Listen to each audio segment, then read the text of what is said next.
saya memutuskan untuk mengundurkan diri.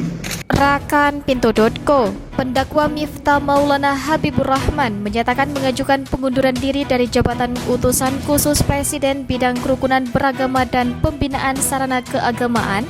Hal itu diumumkan Miftah di kawasan Pondok Pesantren Ora Aji yang ia asuh di Sleman di Yogyakarta, Jumat 6 Desember 2024. Saya memutuskan untuk mengundurkan diri dari tugas saya sebagai utusan khusus Presiden bidang kerukunan beragama dan pembinaan sarana keagamaan. Sebelumnya, Miftah menuai kecaman publik karena mengolok-olok penjual es teh bernama Sun Haji. Bukan hanya dari netizen, kritik juga datang dari Partai Gerindra yang dipimpin Presiden Republik Indonesia Prabowo Subianto. Belakangan muncul pula sejumlah petisi yang meminta Presiden Prabowo Subianto mencopot Miftah alias Taim dari utusan khusus Presiden karena mengolok-olok pedagang kecil. Miftah ditegur Presiden Prabowo Subianto melalui Seskap Mayor Teddy Indrawijaya. Miftah sendiri sudah meminta maaf langsung kepada Sun Haji. Selain Miftah yang sudah mendatangi Sun Haji, penjual es teh itu juga sudah datang ke tempat tinggal Miftah.